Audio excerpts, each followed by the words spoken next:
옳은 소리. 김석우 칼럼. 그의 조국은 과연 어디인가? 2022년 8월 3일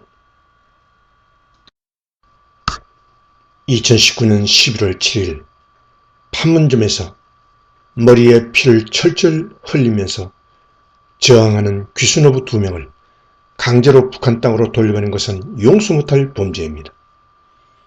관여에 있던 안보실장이나 통일부 장관이 그들의 귀순 의사에 진정성이 없었다고 거짓 해명을 했습니다. 귀순 어부들을 희대의 엽기적 살인마들이라고 했습니다. 죽음의 구덩이로 쳐넣은 문재인 정권의 핵심 인사들이야말로 희대의 엽기적 살인마들입니다. 북한과 살인을 공모한 흉악범입니다. 7월 25일 오후 여의도 더불어민주당 당사 앞에서는 전국에서 모인 탈북민 대표들의 분노가 하늘을 찔렀습니다. 문재인 정권이 벼랑끝 사지로 보낸 범죄에 대한 규탄 집회였습니다. 그러한 반인도적 범죄 행위의 사실관계를 밝히려는 노력을 좌파 정치인들은 정치보복이라고 비난합니다. 귀순 어부의 실체를 파악하지도 않고서 북한 정권의 주장에 따라 16명을 살해한 흉악범이라고 추방한 것을 정당화합니다.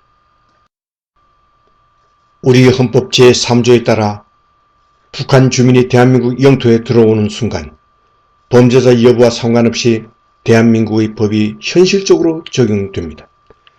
대한민국 국민이므로 대한민국 법 절차에 따라 필요한 신문을 거쳐서 범죄 혐의가 있으면 책임을 묻는 절차를 밟을 뿐입니다.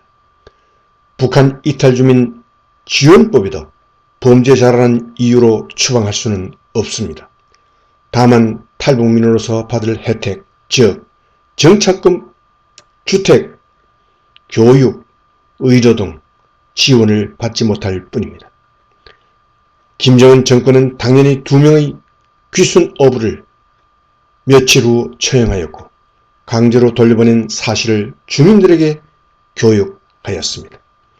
주민들의 탈출 의혹의 싹을 잘라버렸습니다. 매년 1,000명 이상 한국에 들어오던 탈북민의 숫자가 2020년 229명, 2021년 63명으로 급감하였습니다.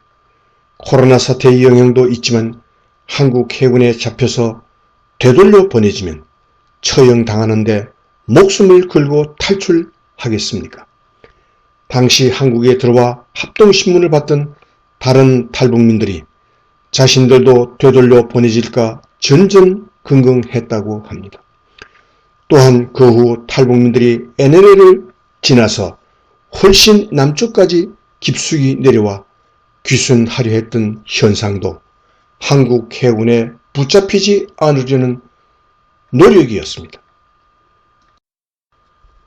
매우 비슷한 사건이 2008년 노무현 정권 임기 종료 2주 전에 벌어졌습니다. 당시 비서실장이 문재인이었습니다. 설날 다음 날인 2월 8일 세 가족 22명이 서해상에서 표류하다가 한국 해군에 의해 발견되었습니다. 아침 5시에 발견되어 그날 저녁 18시 30분 판문점을 통해 북한으로 인계되기까지 총 14시간 한국군의 보호 관리를 받았습니다. 22명의 귀순 어부를 조사하는 데는 북한 사회의 특성상 며칠이 걸려도 부족합니다. 그들을 겨우 8시간 신문하고 귀순 의사가 없다고 판정해서 돌려보낸 것은 사형장으로 몰아낸 것입니다. 대선 전날인 올해 3월 8일 백령도 인근 해상에서 북한 군인 6명 포함 7명이 타고 NLL을 넘어온 철제 선박을 최소한의 조사조차 없이 하루 만에 돌려보냈습니다. 겨우 5시간의 조사를 마치기 2시간 전에 북한의 송환을 미리 알렸다고 합니다. 2006년 5월 북한군의 해주 비행장 소속 박명호 대위 가족 4명이 작은 배로 탈출하여 귀순하였습니다. 이들은 해주에서 출발하여 NLL 근처에서 북한 해군에 들키지 않고 또 한국 해군에 잡히지 않으려고 일부러 안개가 가장 짙은 날을 택하였고 NLL을 지나 훨씬 남쪽 인천광역시 작은 어촌에 도착하여 이장에게 신고하였습니다. 그 당시 황해도 지역에서는 한국 해군에 붙잡히면 다시 돌려보내진다는 소문이 파다했었다고 합니다. 이러한 비인도적인 반응은 계속되었으며 알려지지 않은 사건들이 상당히 있을 것으로 추정됩니다. 2003년부터 2008년까지 유엔 인권이사회와 유엔 총회에서 채택한 북한 인권 규탄 결의안에 노무현 정부는 계속 기권하였습니다. 유엔 북한 인권조사위원회 위원장 마이클 커버 전 호주 대법관의 2014년 보고서 발표 이후에는 유엔 인권이사회와 유엔 총회에서 투표 없이 컨센서스로 북한 인권 결의안을 매년 채택하고 있습니다. 그 컨센서스 결의안을 EU 국가들과 일본, 미국, 캐나다 등이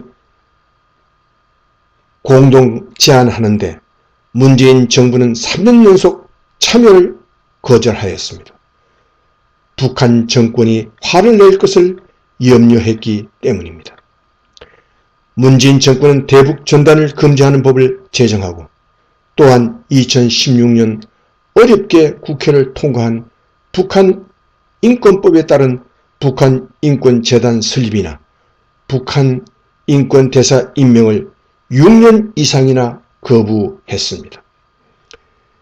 문재인이 민주주의 투사였다는 주장은 허위 선전에 불과합니다. 인권을 외면하는 민주투사는 자기 모순입니다. 문재인에게는 일관된 입장이 있습니다.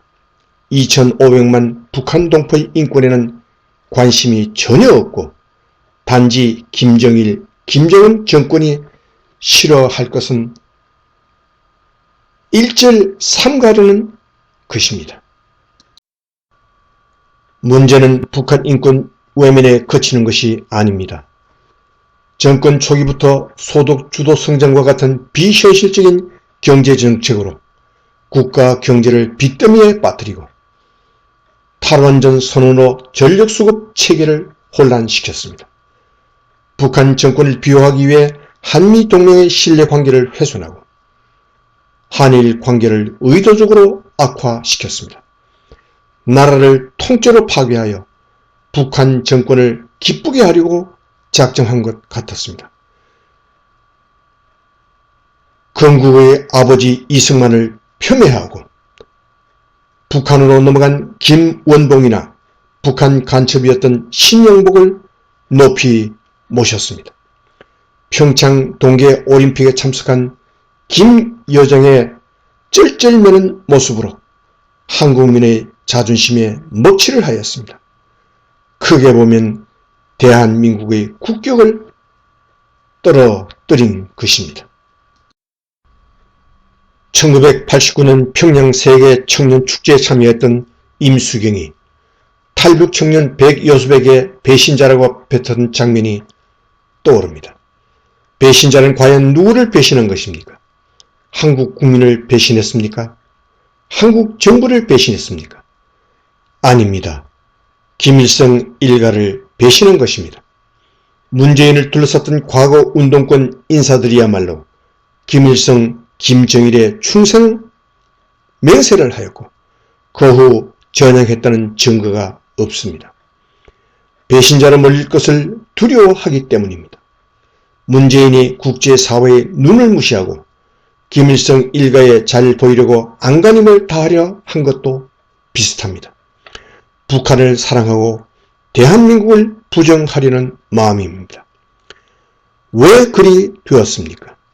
신마리는 2006년 7월 6일 북한 측의 요청에 따라 문재인 사회시민수석이 나이를 74세로 속여서 금강산에서 이모라는 강병옥, 실제 이름은 안순옥으로 추정을 만난 게 결정적 계기였던 것으로 보입니다.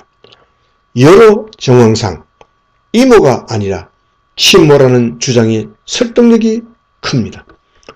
그때 금강산에 간 문재인의 가족은 누이 문재월, 아들 문준영, 딸 문다혜, 그리고 처 김정숙이었습니다.